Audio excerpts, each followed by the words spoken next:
The rejection wasn't supposed to hurt this much. One moment, Emily Carter was standing before her fated mate in the great stone hall of Ravenspire Pack. The next, she was watching her entire world collapse with a single sentence. They expected her to break, to crumble like ash beneath the weight of his words. But they didn't know what was sleeping beneath her skin. They didn't know that the man who had just destroyed her, in front of hundreds, would be on his knees before her, before the torches burned out. The great stone hall wasn't built for comfort. It was built to remind you of your place. Towering arches of carved granite stretched toward the vaulted ceiling, their surfaces etched with the names of alphas long dead. Torchlight flickered against ancient banners that hung like ghosts from iron chains, each one bearing the silver wolf crest of Ravenspire. The air smelled of pine smoke, polished steel from the warrior's armor, and something sharper. The metallic tang of fear, disguised as anticipation. Two perfect lines of armored guards stood at attention along the ceremonial aisle, their faces expressionless masks. This was where legends were made and futures were decided, where mates were claimed beneath the watchful gaze of the moon goddess herself. Emily adjusted the jeweled neckline of her deep teal gown, her fingers trembling despite her efforts to appear calm. The dress had been a gift from Marcus, back when he still whispered promises in the dark, back when he looked at her like she was his entire world, instead of a political inconvenience. At 24, Emily had learned to make herself small, quiet, agreeable. It was how you survived as the daughter of a fallen beta family, especially when the Pack's new alpha had chosen you as his mate in secret, but refused to claim you in public. Emily Carter, a voice boomed from the dais. She lifted her chin, her heart fracturing with each step forward. Alpha Marcus Hale stood near the center of the hall, his dark silver armor catching the firelight. He was everything an alpha should be. Tall, commanding, dangerous. His jaw was set in that familiar hard line, the one he wore during council meetings when alliances were discussed and marriages were arranged like business transactions. He had loved her once. She was certain of it. Before we continue, please hit the subscribe and like button and tell me which city you're tuning in from. I love to know where this story found you. Now let's return to the moment everything changed. The crowd, council members, high-ranking wolves, visiting dignitaries, watched with eager eyes. They expected a bonding ceremony, a public declaration that would unite bloodlines and strengthen the Pack's position against rival territories. Marcus knelt, but the gesture held no warmth. His hand pressed to his chest in the traditional pose of acceptance, but his eyes were cold as winter stone. Emily's wolf stirred uneasily in the back of her mind, a low whine of warning. Something was wrong. "Emily Carter," Marcus said again, his voice echoing through the hall with alpha command. "By the authority granted to me as alpha of the Ravenspire Pack, and witnessed by the moon goddess herself." Emily felt the words coming before he spoke them, felt them like a blade hovering over her throat. "I reject you as my mate." The silence that followed was absolute. Then the gasps came, sharp intakes of breath rippling through the gathered wolves like a shockwave. Emily felt the bond between them, that sacred golden thread she'd felt since the moment their eyes first met, snap violently inside her chest. Pain exploded through her veins, white-hot and devastating. Her knees threatened to buckle, but she locked them, refusing to fall. Marcus rose to his full height, looking down at her with something that might have been regret if it weren't buried so deep beneath cold resolve. "You are unfit to stand beside me," he said, each word carefully chosen, deliberately cruel. You bring no alliances, no strength, no advantage to this pack. You are no Luna of mine." The hall held its breath. Emily did not scream, did not beg, did not give them the spectacle they expected. She simply stood there as the pain hollowed her out from the inside, as years of whispered affection and midnight promises turned to ash in her mouth. Two guards stepped forward. "I'll walk," Emily said quietly, her voice steady despite the inferno raging inside her. She turned, and with her spine straight and her head high, began the long walk down the aisle. Each step felt like broken glass beneath her skin. She felt their stares, some pitying, some satisfied, others simply relieved it wasn't them standing in her place. But none of them noticed the shift in the air. None of them saw the torches flicker. None of them felt the ancient power beginning to wake. Emily made it halfway down the aisle before the memories began to drown her. Marcus pulling her into an empty corridor after a council meeting, his hands gentle in her hair. "You're the only real thing in this place, Em. The only thing that matters." His lips against her temple in the darkness. "I'll find a way, I promise." The way he'd stopped meeting her eyes 3 weeks ago. She could feel the pack's stares like physical weight pressing against her spine.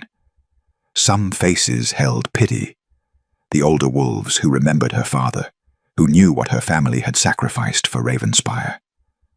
Others showed relief, grateful it was her humiliation and not theirs. A few displayed something worse, indifference, as though watching a servant dismissed rather than a mate rejected. The pain in her chest was evolving. What had begun as a sharp, clean break was spreading through her veins like poison, burning away everything soft inside her. Every breath felt like inhaling ground glass. "You are unfit. No Luna of mine." The words echoed in her skull, and with each repetition, something else began to echo back. Something that didn't sound like grief. It sounded like rage. The torches lining the aisle flickered. Emily's steps faltered. The guards, flanking her at a respectful distance, exchanged uncertain glances but said nothing. Protocol demanded they escort the rejected mate from the hall. Protocol didn't cover what to do if she simply stopped moving. She pressed a hand to her chest, trying to contain the pressure building beneath her ribs. It felt like her heart was expanding, cracking through bone, demanding more space than her body could offer. Behind her, she heard Marcus's voice, low and commanding, as he spoke to the High Council. Already moving on, already erasing her. The stone floor beneath her feet trembled. "What?" one of the guards started. The trembling intensified. A hairline crack spiderwebbed across the ancient granite, splitting the carved wolf sigil at Emily's feet perfectly in half. The torches went out. All of them, simultaneously, as though an invisible hand had snuffed their flames. Darkness crashed through the great stone hall, like a living thing. Wolves gasped, their night vision activating, eyes glowing amber and gold in the sudden blackness. But Emily's eyes, when she finally looked up, were something else entirely. They burned silver-white, luminous as twin moons. Marcus's voice cut through the chaos. "Relight the torches, now." But his command lacked its usual certainty. Emily could hear it, the hairline fracture in his alpha authority. She could feel it, the way you feel a loose thread before you pull it. She turned slowly, deliberately, to face the alpha who had just destroyed her. The pressure that had been building inside her chest suddenly exploded outward. It was invisible, this force. No claws, no teeth, no physical manifestation. But it slammed through the great stone hall like a tidal wave of pure dominance. Warriors staggered as though struck by a physical blow. Several dropped to one knee without meaning to, their wolves whimpering in confusion and instinctive submission. Marcus took an involuntary step backward. His face, always so carefully controlled, flickered with something he'd never shown in public before. Fear. "Emily," he started. The banners overhead snapped violently, despite the absence of wind. Several wolves near the front dropped their gazes, unable to hold eye contact with her transformed stare. A visiting alpha from the Eastern Territories grabbed the column beside him for support, his knuckles white. Emily said nothing. She didn't need to. Her presence was speaking for her now, a language older than words, more primal than pack law. It whispered through the hall in a frequency only wolves could hear, bypassing reason and speaking directly to instinct. Bow. Submit. Kneel. "What is this?" Marcus demanded, but his voice had lost its edge. His wolf was restless, pacing behind his eyes, uncertain whether to challenge or submit to the power radiating from the woman he'd just rejected. Emily took a single step forward. Cracks spread across the floor in branching patterns, following her movement like roots seeking water. The ancient stone, laid by the pack's founders centuries ago, fractured beneath the weight of whatever was waking inside her. She could feel them all now.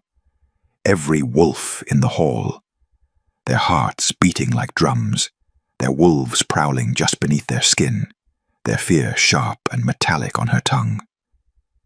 This was what had been sleeping beneath her ordinary exterior. This was what the mate bond had kept locked away. Sealed behind a door, the rejection had just blown wide open. Lord Alistair Crow, the former High Elder, stepped out from the shadows near the dais. His weathered face held no surprise, only grim satisfaction. "Finally," he said quietly, his voice somehow carrying through the stunned silence. "The seal is broken." Marcus's head snapped toward him. "What are you talking about?" But Emily barely heard them. The power was still pouring out of her in waves, and she wouldn't stop it. For the first time in her life, she wasn't making herself small. She was taking up every inch of space she deserved. Lord Alistair Crow moved through the chaos like a man who had been waiting for this moment his entire life. He was ancient by pack standards, perhaps 70, though his eyes held centuries of knowledge. Silver hair fell past his shoulders, and he wore the deep crimson robes of a former High Elder, a position he'd resigned from under mysterious circumstances 15 years ago. Marcus's jaw clenched. "Alistair, this doesn't concern you." "Oh, but it does." Alistair's voice carried the weight of absolute certainty. He stopped a respectful distance from Emily, then did something that sent shockwaves through every wolf present. He bowed, deeply. The kind of bow reserved for royalty. "Don't be a fool," Marcus snapped, his alpha command cracking through the hall. "She's nothing. A beta's daughter from a fallen house." "She," Alistair interrupted, straightening to his full height, "is Emily Carter of the moonbound bloodline, the last living descendant of the first Lunar." The words hung in the air like a sentence of execution. Murmurs erupted throughout the hall. Several council members exchanged panicked glances. The visiting alphas stepped back instinctively, their wolves recognizing something their human minds struggled to comprehend. Marcus went very still. "That's impossible." "Is it?" Alistair turned to address the crowd, his voice rising. The moonbound bloodline was thought extinct after the purge of 1847.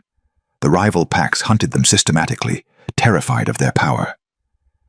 Alphas who could command not just their own pack, but any wolf who heard their voice. Lunars who could break or forge mate bonds with a thought. Emily's legs nearly gave out. She grabbed the edge of a stone column, the silver light in her eyes flickering with her confusion. "I don't," she started. "Your father knew," Alistair said gently, turning to her. "Thomas Carter wasn't just a beta. He was your guardian. When your mother died, bringing you into this world, he took an oath to hide what you were, to keep you safe until the time was right." A memory, sudden and sharp. Emily at 7 years old, sitting in her father's study. He was pressing something against her chest, a pendant that burned cold against her skin. "This will keep you safe, little moon," he whispered. "It will hide what you are until you're strong enough to bear it." "What am I, Papa?" "Something beautiful, something terrifying, something the world isn't ready for." Emily's hand moved unconsciously to her chest, where she'd worn that silver pendant for 17 years. The pendant Marcus had removed himself during their first night together, tossing it carelessly onto the nightstand. The night, everything started to change. "The seal," she whispered. Alistair nodded. "A binding created by the last surviving members of the Moonbound Council. It suppressed your power, masked your scent, made you appear ordinary. Your father paid 3 High Elders everything he had to cast it. He died believing it would last until your 30th year, when you'd be strong enough to claim your heritage safely." Marcus laughed, but it sounded hollow. "This is insane. If she had this power, why didn't she use it before? Why suffer through years of—" He stopped, seeming to realize what he was admitting. "Because the seal was designed to break under one specific circumstance," Alistair said quietly. "The severing of a true mate bond." Silence crashed through the hall. Emily felt the truth of it settling into her bones. Every strange moment of her life suddenly made sense. Why she'd always felt like a caged thing. Why her wolf had been so quiet. Why she'd never fit the mold of a normal pack member. She hadn't been broken. She'd been hidden. "No," Marcus said, but his voice lacked conviction. "The council would have known. We would have sensed." "You sensed exactly what the seal allowed you to sense," Alistair cut him off. "And now?" He gestured to Emily, whose silver eyes were burning brighter. "Now she stands before you, as she truly is. Not the weak mate you could discard for political advantage, but the one wolf in this territory you should have protected above all others." The pressure in the room intensified. Several wolves dropped to their knees, unable to stand against the weight of Emily's presence. Even Marcus's elite guards were struggling to maintain their positions. Emily looked at her hands. They were glowing faintly, threads of silver light dancing beneath her skin like moonlight on water. She should have felt triumph, vindication, the satisfaction of watching Marcus realize his catastrophic mistake.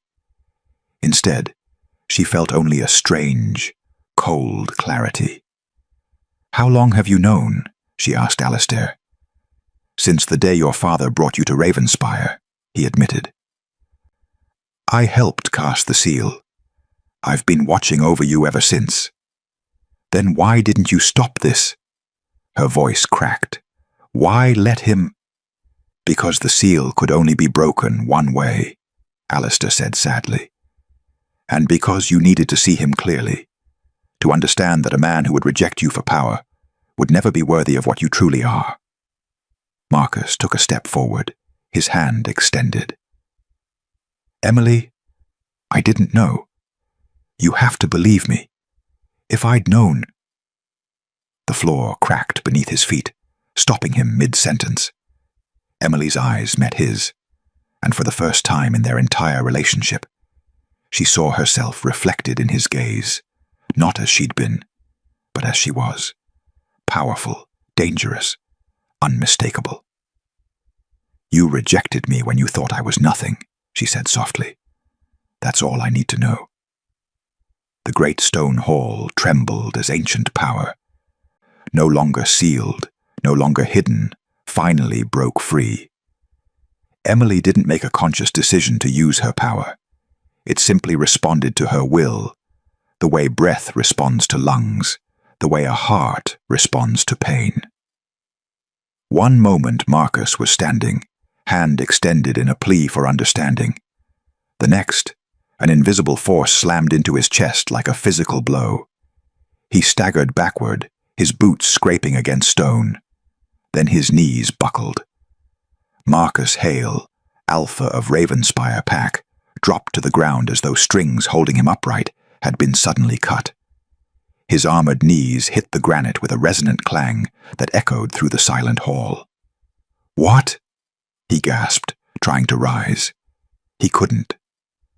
Emily took a step toward him, and the pressure intensified. She could feel it now, the invisible threads connecting her to every wolf in the room.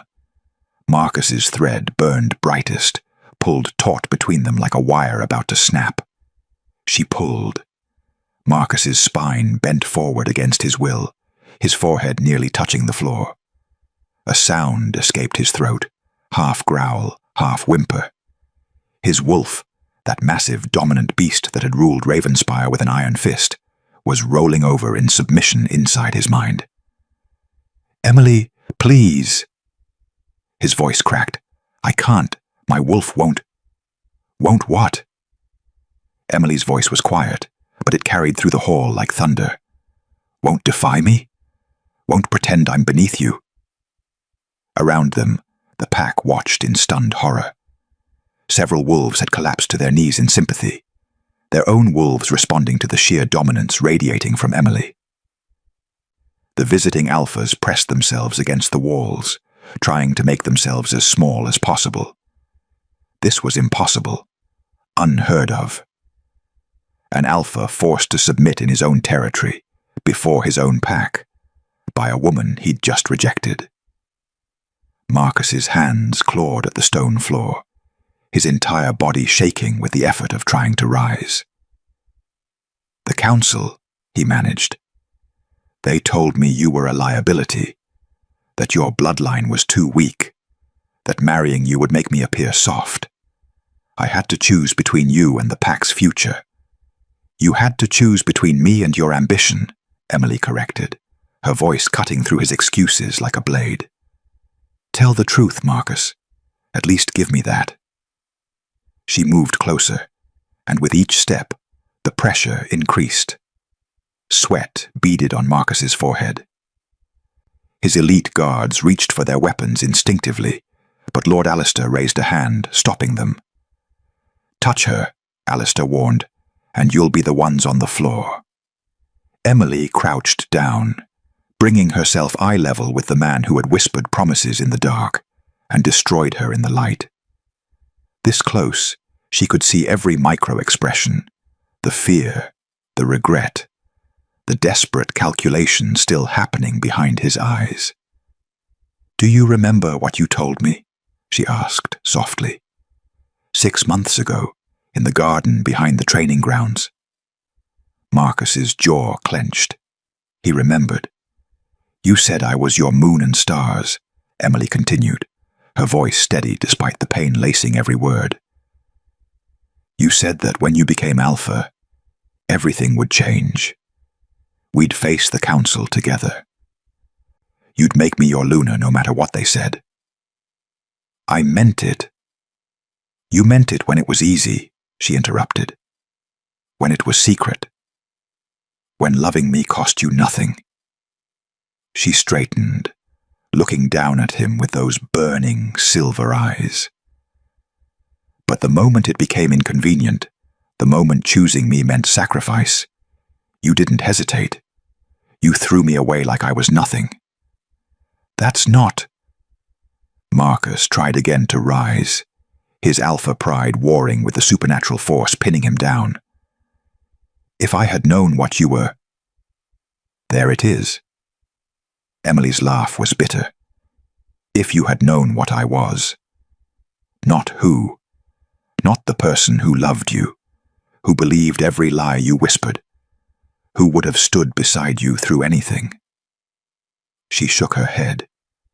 You would have kept me only because I had value. Because I could give you more power. The truth of it crashed through Marcus's face. His expression crumbled.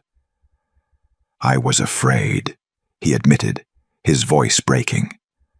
The council threatened to remove me if I didn't secure a political alliance. They said you were a distraction, that I was weak for wanting you. I thought... He stopped, breathing hard. I thought I could let you go, and the pain would fade, that I could do my duty and forget. And did you? Emily asked. Did the pain fade? Marcus's answer was silence. Emily stood, towering over the Alpha who had once seemed so powerful, so untouchable. Ignorance isn't innocence, Marcus. You knew I loved you. You knew this would destroy me. You chose to do it anyway. She released the pressure slightly, giving him enough freedom to lift his head. Their eyes met, silver to dark brown. Every night since, Marcus whispered, I've regretted it. Every single night. Good, Emily said simply. She turned away from him, addressing the crowd. Let this be witnessed.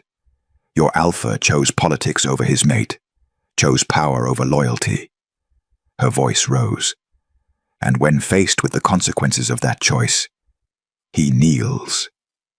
Marcus remained on the floor, his armor dull in the torchlight, his wolf utterly silent within him.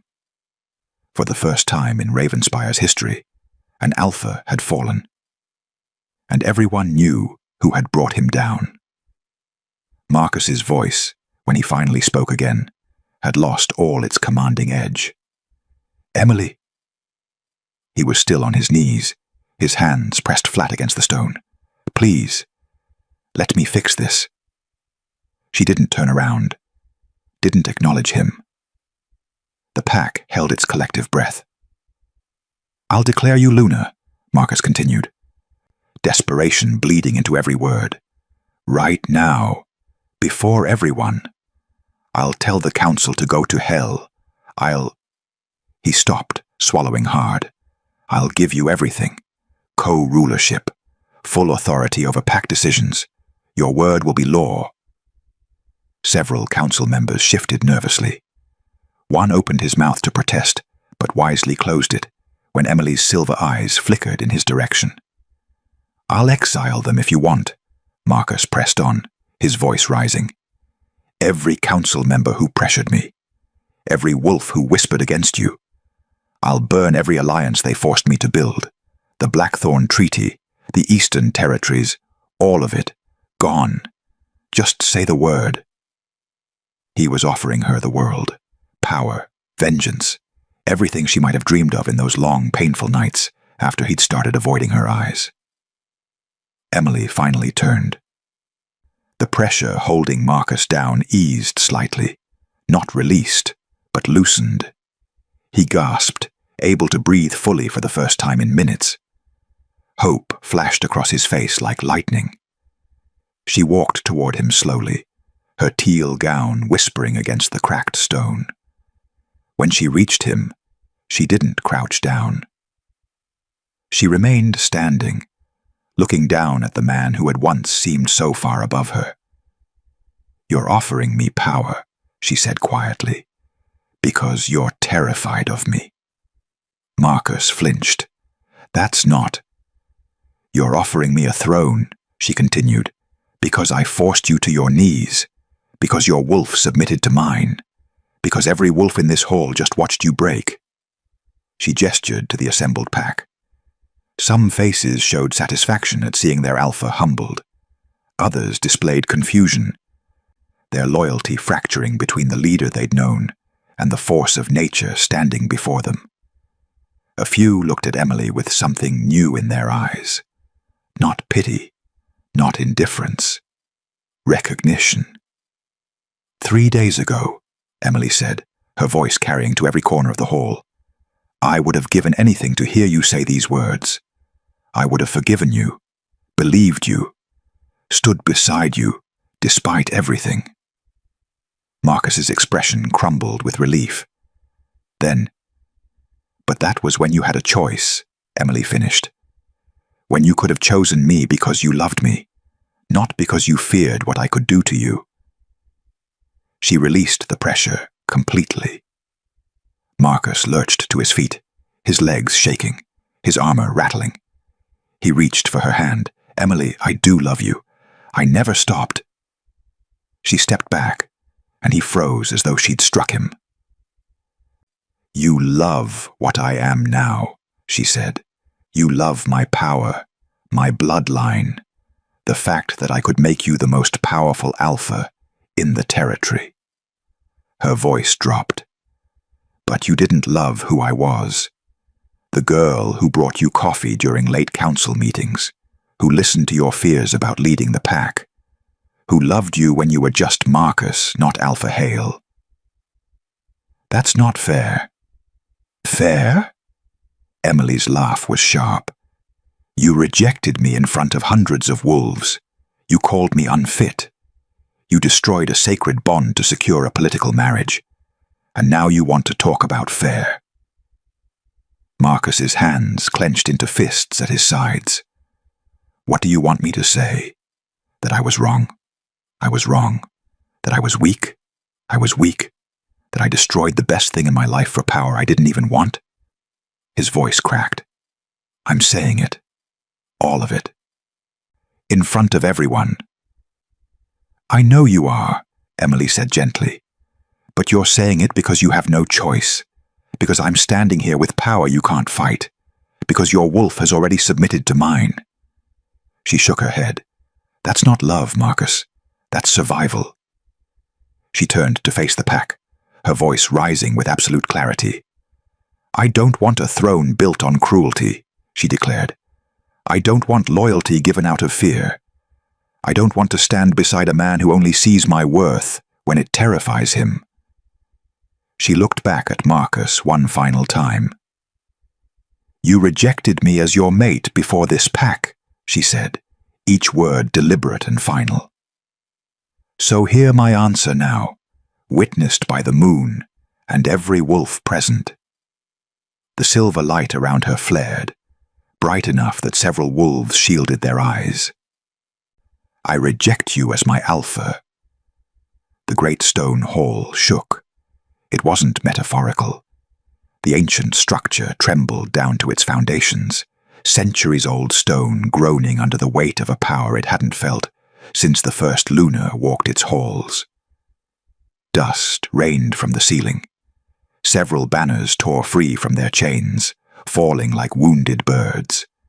And throughout the hall, wolves began dropping to their knees, not to Marcus, but to Emily.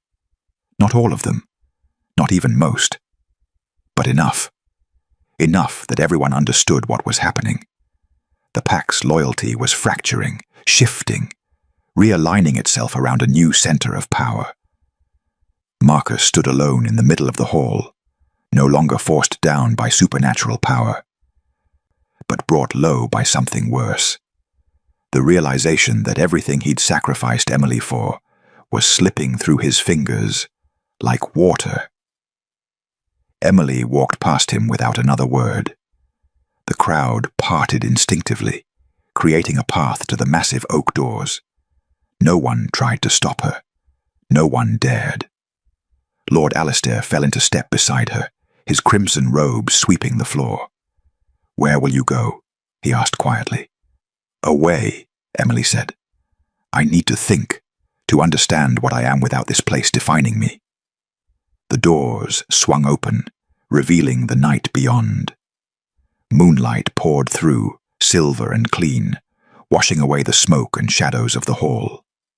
Behind her, Marcus remained standing in the center of his fractured pack, surrounded by wolves who no longer knew who they served.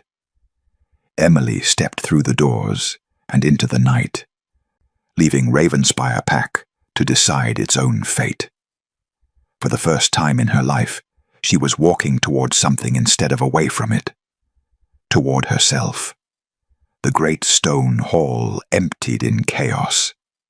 Within minutes of Emily's departure, the carefully maintained hierarchy of Ravenspire Pack began to unravel like a tapestry with a single thread pulled.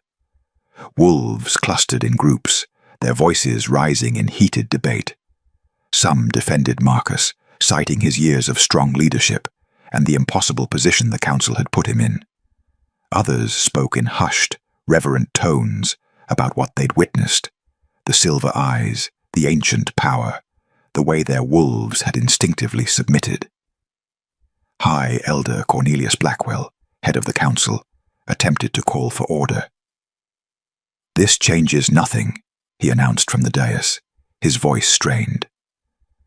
"Alpha Hale remains the rightful leader of this pack. What we witnessed was what?" Lord Alistair's voice cut through the noise like a blade. "A display of power that made every wolf in this hall kneel, including your precious Alpha." Blackwell's face reddened. "The girl is clearly dangerous, unstable. This so-called bloodline is the reason any of you are alive," Alistair interrupted. He moved to the center of the hall, where Marcus still stood, statue still. "The moonbound bloodline created the pack laws you follow, established the territories you claim. Every alpha in this room owes their authority to what Emily's ancestors built." "That was centuries ago," another council member protested. "Bloodlines fade, power dilutes."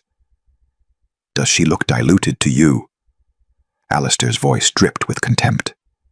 He turned slowly, addressing the entire assembly. "You just watched a woman with no training, no preparation, bring your alpha to his knees with a thought. Imagine what she'll be capable of when she learns control."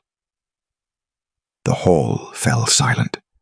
Marcus finally spoke, his voice hollow. "Where did she go?" "Does it matter?" Alistair replied. "You made it clear she has no place here." "I made a mistake." "You made a choice," Alistair corrected coldly. "And now, you'll live with it." By dawn, half the council had resigned. Some fled to allied packs, fearing retribution if Emily returned with her power fully realized. Others barricaded themselves in their estates, hiring extra security. Elder Blackwell attempted to hold an emergency session, but less than half the council members appeared. Marcus was summoned to the council chambers, what remained of them, at sunrise. "The pack is in chaos," Blackwell said without preamble. "Wolves are refusing orders, questioning every decision. 3 families have already requested transfer to neighboring territories." Marcus sat in silence, still wearing his ceremonial armor from the night before. He hadn't slept, hadn't eaten. Every time he closed his eyes, he saw Emily's face, the moment her expression shifted from pain to power. "You need to issue a statement," Blackwell continued. "Clarify your authority. Remind the pack who leads them." "I don't lead them anymore," Marcus said quietly. "That's not." "They knelt to her, Cornelius." Marcus's hands clenched on the armrests of his chair. "My own guards. Warriors I've trained for years. They felt her presence, and their wolves submitted." He looked up, and Blackwell was startled by the emptiness in the Alpha's eyes. "I felt it too. My wolf is still cowering." Blackwell paled. An Alpha whose wolf wouldn't obey was no Alpha at all. "This is temporary," Blackwell insisted. "The shock, the surprise. Given time, your authority will reassert." "She rejected me as Alpha," Marcus interrupted. "Before the entire pack, before the moon goddess herself." He stood abruptly. "I need air." He left before Blackwell could protest. In the forests surrounding Ravenspire territory, Emily walked. She'd discarded the teal gown miles ago, shifting into her wolf form and running until her lungs burned and her paws bled. The transformation had been different this time, smoother, more natural. Her wolf, once quiet and subdued, now moved with liquid grace and terrifying power. When she finally shifted back, collapsing beside a stream as the sun rose, she found Alistair waiting. He'd brought clothes, water, and bread. "How did you find me?" she asked, pulling on the simple tunic and pants he'd laid out. "Your father taught you to run north when troubled," Alistair said. "Some habits don't change, even with power." Emily drank deeply from the water skin, then sat on a fallen log. "Tell me about the other packs." Alistair settled beside her. "There are 7 major territories within 100 miles. Ravenspire is the largest, but not the strongest. Ironmoor to the north, Shadowfen to the east, Crimson Vale to the south, each with their own alpha, their own politics." "Will they come for me?" "Some will try to court you," Alistair said. "Others will see you as a threat. The moonbound bloodline could unite the territories, or conquer them. You represent a shift in power that hasn't occurred in 200 years. Emily processed this. "What do you think I should do?" "That's not my decision to make," Alistair replied. "You could claim Ravenspire. Marcus's authority is already fractured. One word from you, and the pack would be yours. Or you could walk away, start somewhere new, build something better. Or you could do what your ancestors did," Alistair said quietly.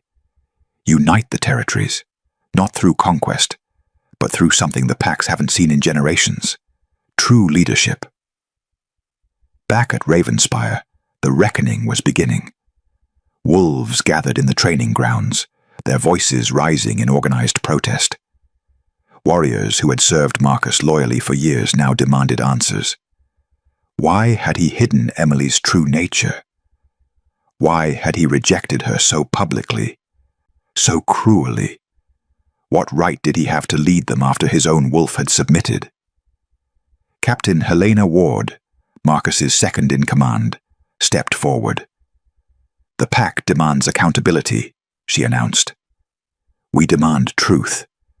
We demand to know if the man we follow is worthy of leading us." Marcus appeared on the balcony overlooking the training grounds. He looked diminished somehow, despite his armor and alpha bearing. "You want truth?" he called down. "Here it is. I rejected my mate to secure a political alliance. I chose power over love. I was wrong." The crowd stirred, surprised by his admission. "And now?" someone shouted. Marcus's jaw clenched.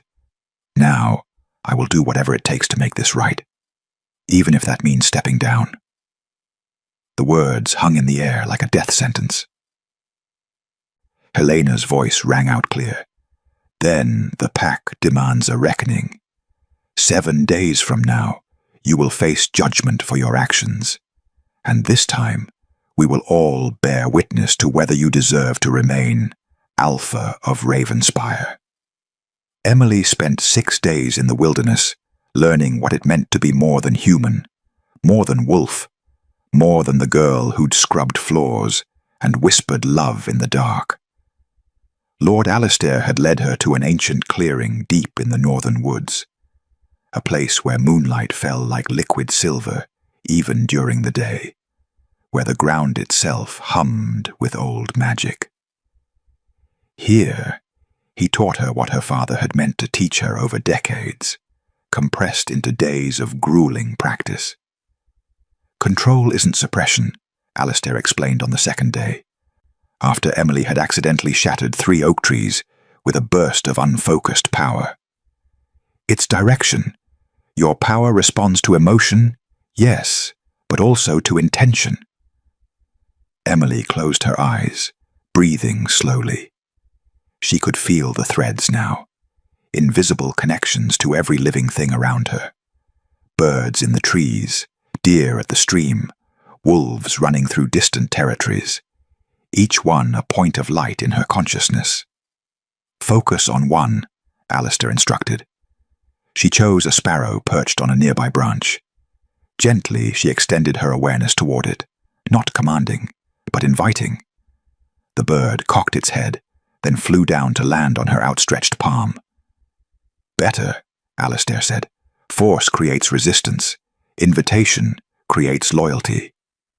By the fourth day, Emily could shift between human and wolf form in seconds, could send her presence rippling through the forest without breaking a sweat, could command without speaking a word. But more than power, she was learning something else. She was learning who she was without Marcus Hale. On the fifth night, she sat alone by the stream, watching moonlight dance across the water. What did you lose? She asked herself. The answer came easier than expected. A dream. The fantasy of being chosen, of standing beside someone who saw her worth without her having to prove it. The comfort of being loved despite being ordinary. But that dream had been built on quicksand. Marcus had loved the version of her that made him feel powerful. The grateful, quiet girl who asked for nothing and gave everything. He'd never known the woman she could become because she'd never known it herself. What did you gain? Her reflection stared back at her from the water, silver eyes glowing softly. She'd gained truth. Power, yes, but more importantly, clarity. The seal breaking hadn't just released her abilities. It had released her from the lie she'd been living. The lie that she needed to be small to be safe. That she needed to be chosen to have value. She thought of Marcus on his knees, begging for another chance. Part of her, the part that still remembered his gentle touches in the dark, wanted to forgive him. To believe that his fear and ambition could be overcome by love. But love wasn't enough. It never had been. She didn't need Marcus to validate her. Didn't need a mate to prove she was worthy of being loved. The moon goddess had given her everything she needed the day she was born. Her father had just helped her survive long enough to claim it. On the sixth day, Alistair found her packing her few belongings. You've made a decision, he observed. I'm going back, Emily said, rolling up the spare clothes he'd brought her.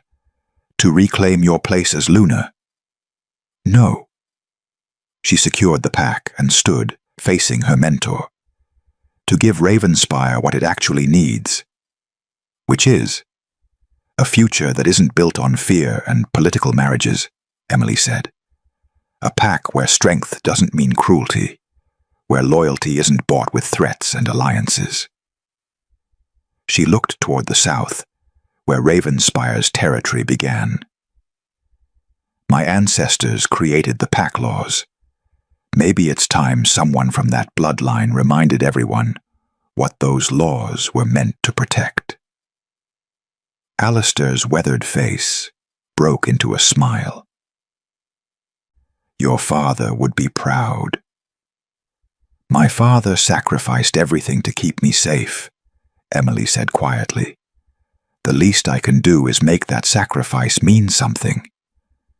She shifted into her wolf form, larger now, silver-white with eyes that glowed like twin moons.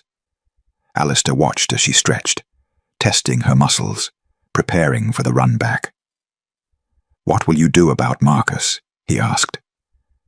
Emily shifted back long enough to answer. Whatever serves the pack. Not my hurt feelings, not his guilt. The pack. She shifted again and began running south. The journey that had taken her a full night of panicked running took 3 hours of purposeful travel. She moved through the forest like liquid moonlight, wolves in surrounding territories lifting their heads as she passed, sensing something ancient moving through their lands. As the sun began to set on the 7th day, Emily crested the final hill overlooking Ravenspire territory. The great stone hall rose in the distance, torches already being lit for the evening. She could feel the pack's presence. Hundreds of wolves gathered in the training grounds, their emotions a tangled web of anxiety, anticipation, and hope. They were waiting for something. Someone. Emily took a breath, letting the cool evening air fill her lungs.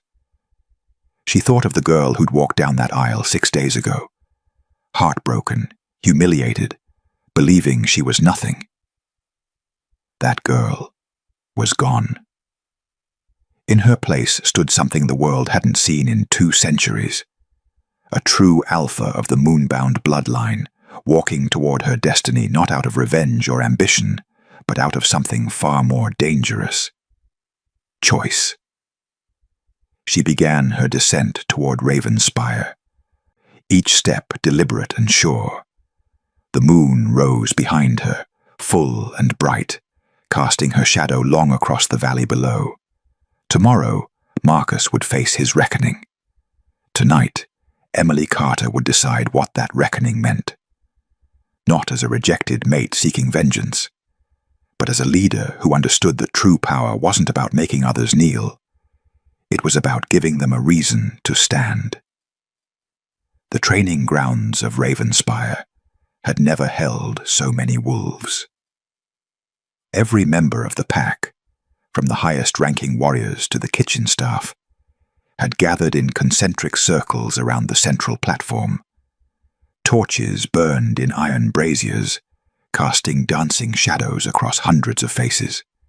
The air hummed with tension, with anticipation, with the weight of history being made.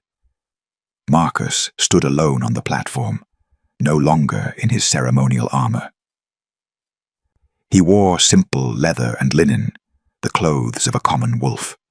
His face was haggard, carved with exhaustion and something deeper, acceptance. Captain Helena Ward stepped forward, her voice carrying across the silent crowd.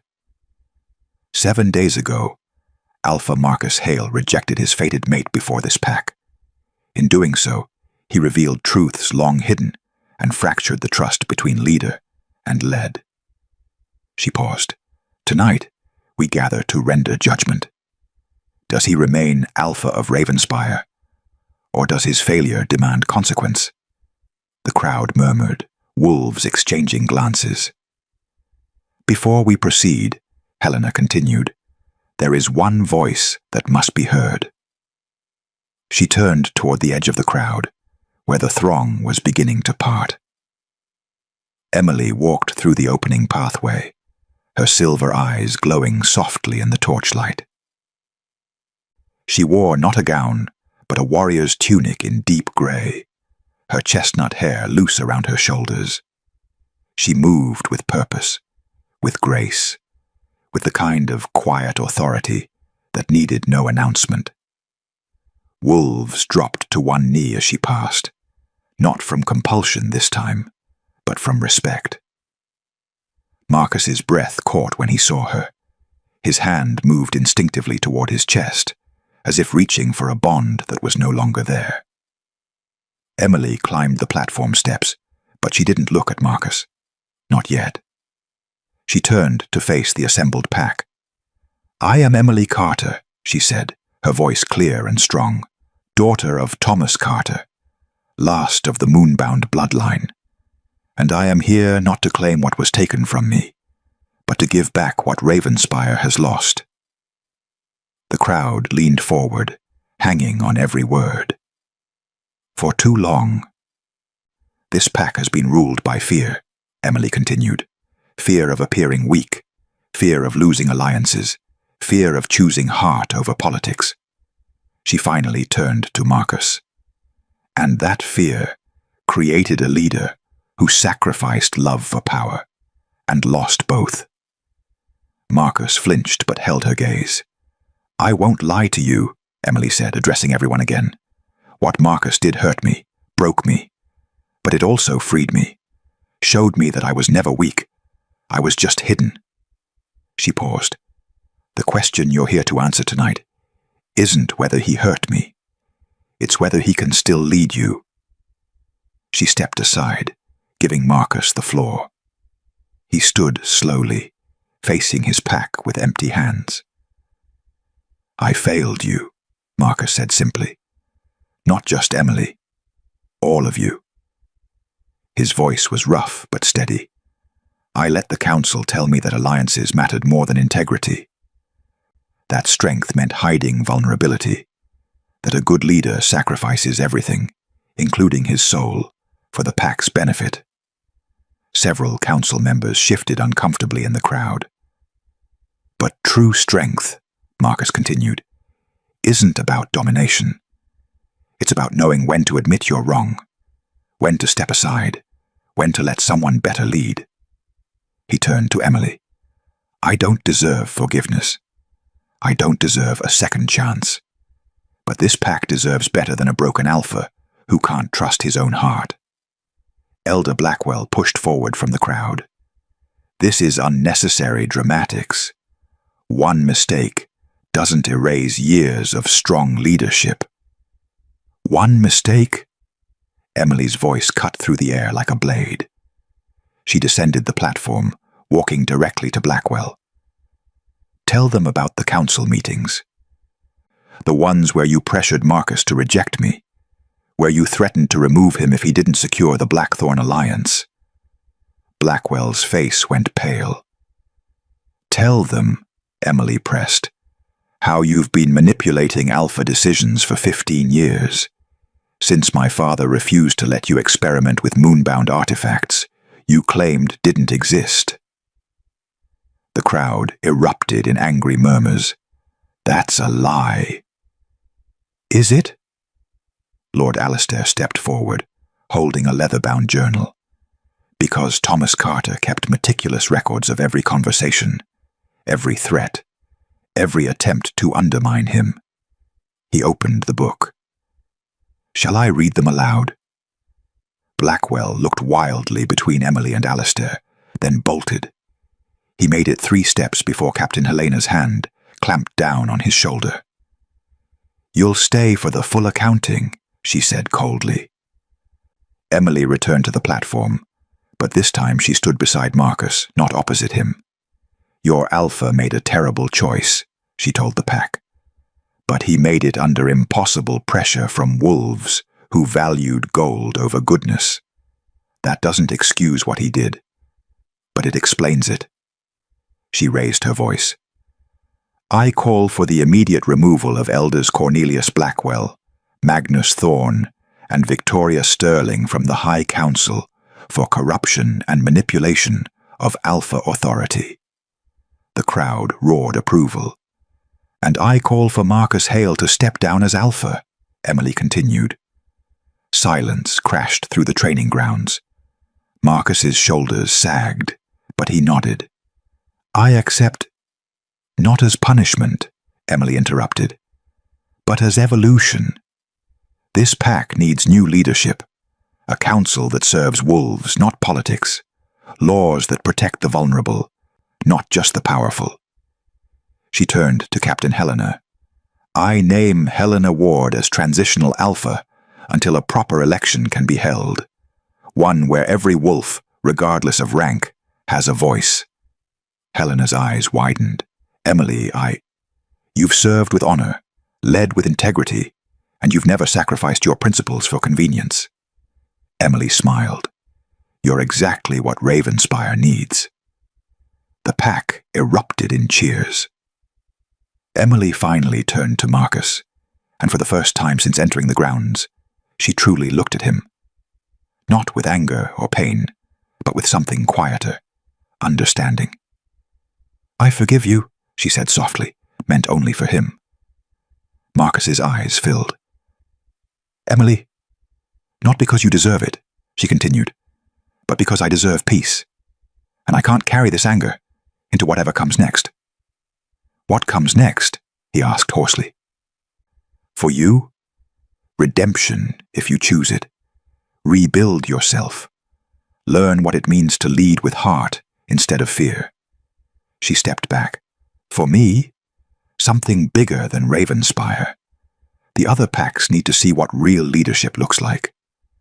She descended the platform for the final time. Marcus watched her go. This woman he'd thrown away, now walking toward a destiny he could only imagine. I loved you, he called after her. I still... Emily stopped, looked back with those luminous silver eyes. "I know," she said gently, "but love isn't enough when it comes too late." She walked into the crowd, wolves parting and then closing around her, protecting her, celebrating her. And above them all, the full moon watched as Ravenspire Pack, fractured, bloodied, but finally honest, began the work of becoming something new, something better. Something worthy of the wolves who called it home. 3 months later, Ravenspire had learned to breathe again. The changes came slowly at first, then all at once, like spring thaw after a brutal winter. Alpha Helena Ward's first act was to dismantle the High Council's stranglehold on pack decisions, replacing it with a representative assembly where even the lowest-ranked wolves had voices. Kitchen staff sat beside warriors. Healers debated with strategists. Decisions were made not by who held the most power, but by what served the pack best. The great stone hall, once a place of intimidation and judgment, had been transformed into a gathering space. The oppressive banners were replaced with woven tapestries depicting pack history, not just the victories, but the failures too. Honesty, Helena insisted, was the foundation of trust. Trade agreements were renegotiated based on mutual benefit rather than domination. The Blackthorn alliance, built on Marcus's intended marriage, was dissolved and rebuilt as an equal partnership. Neighboring packs watched with cautious interest as Ravenspire proved that strength didn't require cruelty. And in a small cabin on the northern edge of the territory, Marcus Hale learned what it meant to be ordinary. He woke before dawn, not to attend council meetings, but to chop firewood for the elderly wolves who couldn't manage it themselves. He worked in the training grounds, not as alpha, but as an instructor, teaching young wolves the difference between dominance and leadership. He ate in the communal hall, sitting not at the head table, but among the pack, listening more than speaking. Some wolves still resented him, others pitied him. But slowly, grudgingly, a few began to respect the man he was becoming. Not the alpha he'd been, but the wolf who was learning that redemption was built through consistent action, not grand gestures. He never stopped thinking about Emily, but he'd learned to live with the weight of what he'd lost, carrying it not as a burden, but as a reminder. Love given too late is not love at all. It's regret dressed in desperate clothes. Emily, meanwhile, had become something unprecedented. She traveled between the 7 major territories, belonging to none but welcomed by all. She mediated disputes that had festered for generations, her presence alone enough to quiet the most volatile conflicts. When 2 packs nearly went to war over boundary disputes, she walked the contested land with representatives from both sides and helped them see not borders, but opportunities for cooperation. She wore no crown, carried no title. But everywhere she went, wolves recognized what she was. Not a conqueror seeking to dominate, but a force seeking to unite. Lord Alistair had accompanied her for the first month, teaching her the intricacies of interpack politics, introducing her to alphas who remembered the moonbound bloodline with reverence or fear. But eventually, even he stepped back. "You don't need me anymore," he'd said with pride. "Perhaps you never did. I needed you to believe in me when I didn't believe in myself," Emily had replied. "That's everything." Now, on a crisp autumn evening, Emily stood alone on a cliff overlooking the valley where 3 territories converged. The moon hung full and bright overhead, painting the landscape in silver and shadow. Below, she could see the lights of Ravenspire to the south, Ironmaw to the north, Shadowfen to the east. 3 packs that had been rivals for decades, now tentatively building bridges instead of walls. She breathed deeply, letting the cool air fill her lungs. The power that had broken free months ago no longer raged inside her. It flowed, steady and controlled, a river instead of a flood. She'd learned to carry it not as a weapon, but as a responsibility. Her wolf stirred contentedly in the back of her mind, no longer caged or silenced, but finally at peace. Emily thought about the girl she'd been. The one who'd believed her worth was determined by whether someone chose to love her. That girl had spent years making herself small, apologizing for existing, grateful for scraps of affection given in secret and denied in public. That girl was gone. In her place stood a woman who understood that true power wasn't about making others kneel.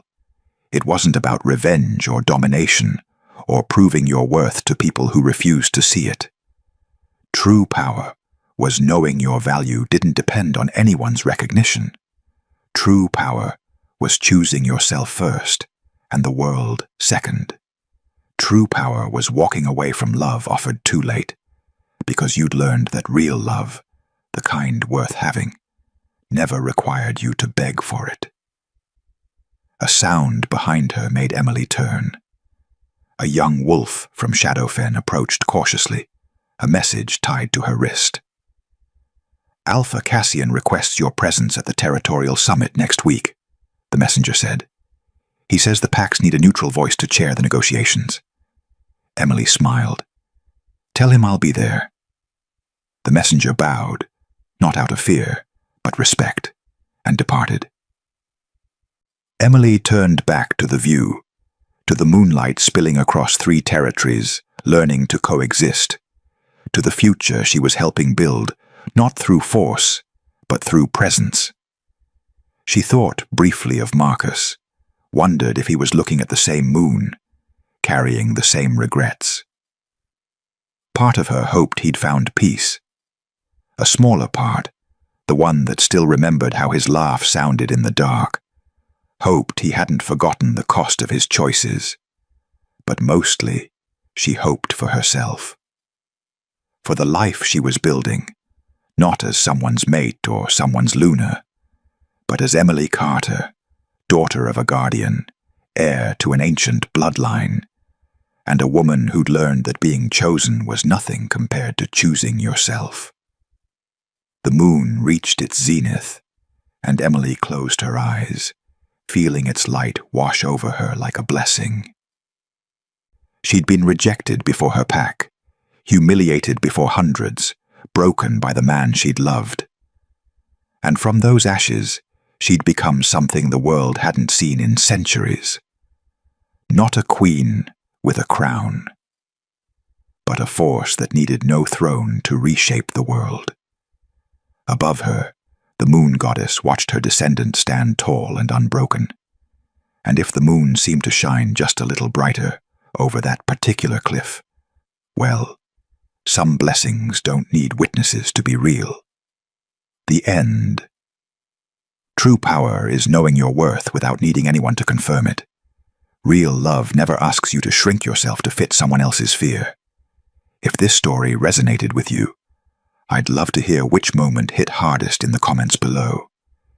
Your voice shapes what stories I tell next, because the best tales are the ones we create together.